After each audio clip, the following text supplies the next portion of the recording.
And the referee blows the whistle. Brighton 1, West Ham United 1. It's your boy, the sports conversation. Listen, let's quickly get into the match review. Starting off with the lineups. So, for Brighton, Bart Verbruggen in goal, Matt Wiefer, Van Hecke, Lewis Duncan, Maxim De Kuyper as a fullback. I think he's been in good form. Carlos Balaba and Diego Gomez in the midfield. I think Gomez replacing Ayari because of, I think, he's not in the squad this week. Yakuba Minta and Fedi Kadioglu on the wings. Jorginho Rutter in the 10th, finally coming back from his injury. And Daniel Welbeck up top, replacing, what you may call it, Chimas? Is it Chimas? Yes, Chimas, last week because of his nasty injury.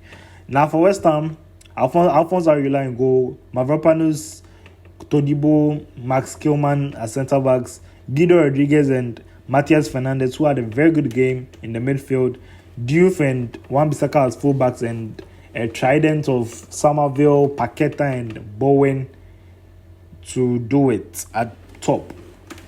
So the game plan for West Ham and under Nuno is usually get the speedsters in behind, right? This is Somerville's first game after his injury. So Paqueta right behind the two speedsters and he just plays them in whenever he gets a chance off the counter most of the time. So similar to what he did at Nottingham Forest last season. But again, against a team like Brighton in their home, it might be complicated. So it was complicated basically. So in the first half, Brighton were the ones controlling the tempo, but West Ham actually had some very good chances. I think they had some very good chances. There was a scuffle right outside.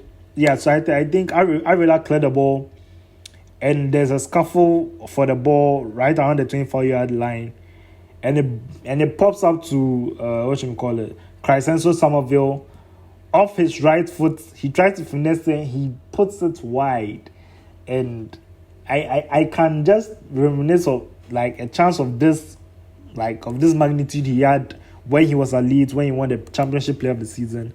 But again, coming back from injury, you can't really fault him like that. They go into the break 1-0 down. No, 0-0. And yeah, 0-0 and Brighton have all the momentum entering second half.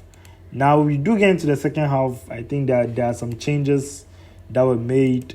I think good Hinshelwood came on for Baleba. I think Baleba has been out of form for a long time. Even before Ayari went down for his knock, for his the reason why he's not in the squad.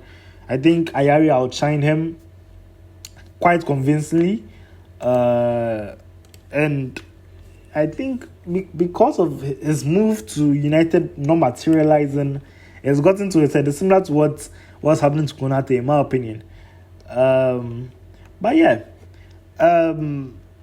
Brighton keep holding the tempo, but West Ham always are dangerous on the counter, and they do get a counter, I think, in the 72nd minute. Ball is playing to Callum Wilson, who again, him not starting is a bit of a question mark because I think he has been playing a little bit better under the system. It's played into him. He has two defenders in front of him. He lays it off to Bowen, and Bowen he slides in for the ball but shoots it in that motion into the bottom corner side netting. Very, very tidy finish, in my opinion. Like that's a marksman goal.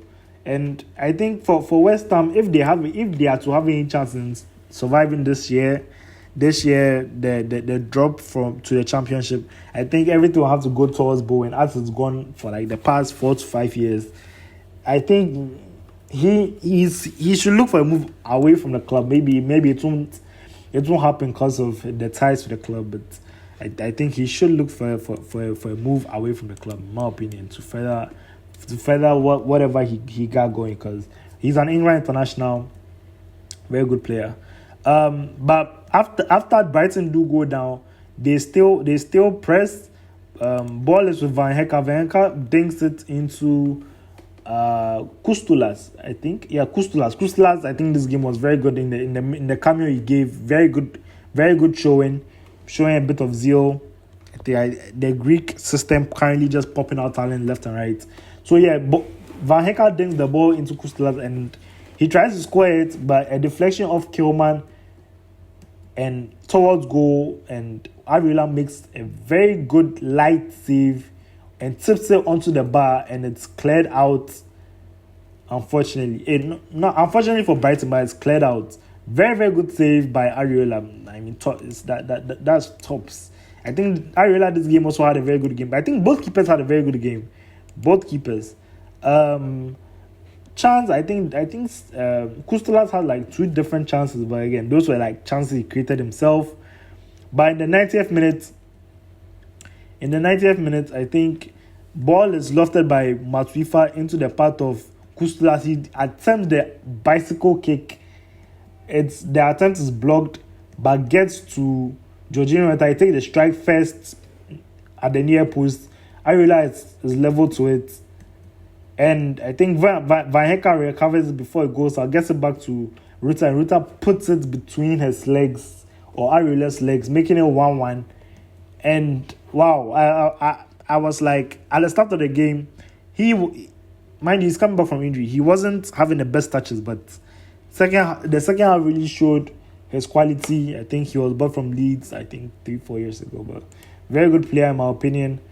And yeah, it was a big question because apparently they thought he hit his hand a little bit, but again, we digress. Goal was given.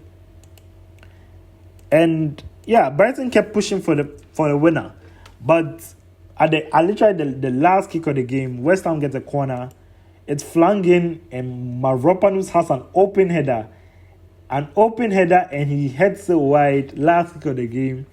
And it ends 1-1 for both teams. The spoils are shared. What implication does this have for Brighton? Brighton are part of the cluster F people from I think 4th to 12th, where there's only like 3 points separating each team from 4th to 12th. This result unfortunately doesn't lift West Ham out of the relegation zone. They are still in the relegation zone with 13 points, but it's just maybe a 1 game difference between them and either Leeds and Forest. So yeah, that's another match review. I'll catch you guys in the next game between Crystal Palace and Fulham. Yeah, and peace.